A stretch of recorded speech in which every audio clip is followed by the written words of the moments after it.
जय श्री श्याम सभी प्यारे श्याम भक्तों को। आज के इस वीडियो में हम अपने खाटू श्याम बाबा की कहानी और उनका महत्व जानेंगे। खाटू श्याम मंदिर राजस्थान के सीकर में स्थित है। खाटू श्याम जी का इतिहास बहुत प्राचीन है।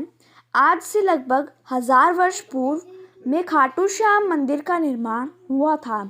सीकर जिला मुख्यालय से 42 किलोमीटर दूर खाटू नामक गांव में बाबा खाटू श्याम का प्राचीन मंदिर है। इस मंदिर में खाटू श्याम जी की पूजा होती है। खाटू श्याम में बर्बरिक का सिर है, जिसे भगवान श्री कृष्ण के कहने पर बर्बरिक ने उन्हें दान में दिया था। खाटू श्याम को श्री कृष्ण का अवतार माना जाता है। खाटू श्याम जी को हारे का सहारा कहा जाता है, क्योंकि जिसकी मनोकामना कहीं पूरी नहीं होती उसे खाटू श्याम जी पूरा करते हैं। इस वीडियो में मैं आपको खाटू श्याम का इतिहास, कहानी, कथा और खाटू श्याम का मंदिर कहाँ स्थित है पूरी जानकारी दूंगी। खाटू श्याम का इतिहास महाभारत काल से है। ये पांडु पुत्र भीम के पौत्र थे, जिनसे खुश होकर भगवान श्री कृष्ण ने बर्बरिक को कलयुग में अपने नाम से पूजनीय होने का वरदान दिया। बचपन में इनको इनके परिवार के लोग और गुरु बर्बरिक के नाम से जानते थे। भगवान श्री कृष्ण ने उनको उनके घुंघराले बालों की वजह से श्याम नाम दिया था। खाटू श्याम जी को श्याम बाबा, दीनों का नाथ, कलयुग का अवतार, शीश का दानी, खाटू वाला श्याम, हारे का सहारा, लखदातार, नीले घोड़े वाला, खाटू नरेश आदि नामों से भी जाना जाता है। खाटू श्याम को मोरवी नंदन भी कहा जाता है। खाटू श्याम जी की कहानी की शुरुआत महाभारत के मध्यकाल से होती है। बलवान भीम के पुत्र का नाम था घटोत्कच। घटोत्कच का विवाह दैत्य राजा मूर की पुत्री मोरवी से हुआ था। मोरवी और घटोत्कच ने बर्बरिक नामक एक पुत्र को जन्म दिया था। बचपन से ही बर्बरिक ने अपनी माता मोरवी और भगवान श्री कृष्ण से युद्ध कला सीखी थी। बर्बरिक ने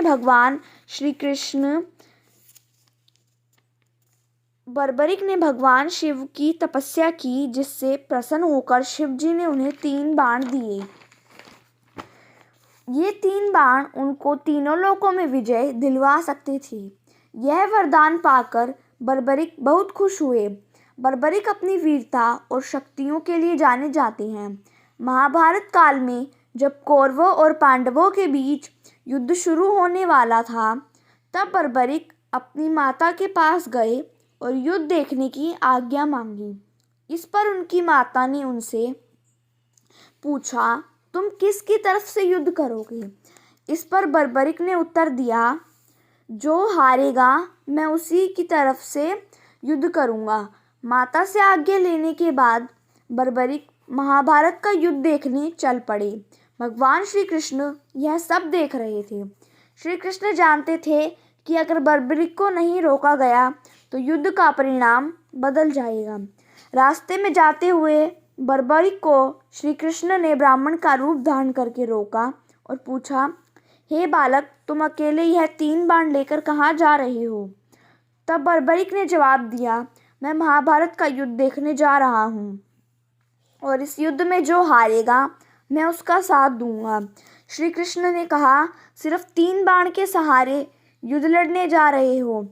इनसे तो 3 सैनिक भी नहीं मरेंगे। यह सुनकर बर्बरिक बोल पड़े, हे ब्राह्मण, यह कोई साधारण बाण नहीं है। यह बाण मेरे आराध्य मेरे प्रभु शिवजी ने दिए हैं। 3 बाण तो क्या, सिर्फ 1 बाण पूरे युद्ध को पल में खत्म कर देगा। हालांकि यह बात श्री कृष्ण पहले से जानते थे। बर्बरिक को रोकने के लिए श्री कृष्ण ने उनकी परीक्षा ली। श्री कृष्ण ने कहा, हे बालक, इस पीपल के पत्तों को भेद करके दिखाओ। तभी बर्बरिक ने 1 बाण निकाला और अपने आराध्य शिव का ध्यान करते हुए बाण छोड़ा, जो पीपल के सभी पत्तों को भेद करता हुआ निकल गया। बर्बरिक ने ब्राह्मण से पूछा, आप कौन हो और आप मुझसे क्या चाहते हो? इस पर उस ब्राह्मण ने कहा, मुझे दान चाहिए, क्या तुम दे सकते हो? बर्बरिक ने कहा, मांगो, आपको क्या चाहिए? तब ब्राह्मण ने उनका शीश दान में मांग लिया। यह सुनते ही बर्बरिक समझ गया कि यह कोई साधारण ब्राह्मण नहीं है। तब बर्बरिक ने ब्राह्मण को अपने वास्तविक रूप में आने को कहा। तब भगवान श्री कृष्ण ने अपने असली रूप में बर्बरिक को दर्शन दिए। अपने गुरु को सामने पाकर बर्बरिक धन्य हो गया। तब बर्बरिक ने रात भर भजन किया और दूसरे दिन फागुन शुक्ल द्वादशी को स्नान करके अपने हाथों से बिना देरी किए अपना शीश काटकर भगवान के चरणों में रख दिया। भगवान श्री कृष्ण ने बर्बरिक की इच्छा अनुसार उनका शीश एक ऊंचे स्थान पर रख दिया ताकि बर्बरिक महाभारत का पूरा युद्ध देख सके। बर्बरिक की दानवीरता से खुश होकर श्री कृष्ण ने अपना नाम श्याम उन्हें उपहार स्वरूप भेंट किया। साथ ही वरदान भी दिया कि आने वाले युग में तुम मेरे नाम से पूजे जाओगे।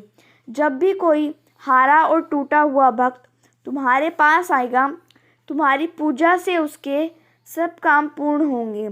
श्री कृष्ण ने जिस स्थान पर खाटू श्याम जी का शीश रखा था, आज वही विश्वविख्यात खाटू श्याम मंदिर उसी स्थान पर बना है।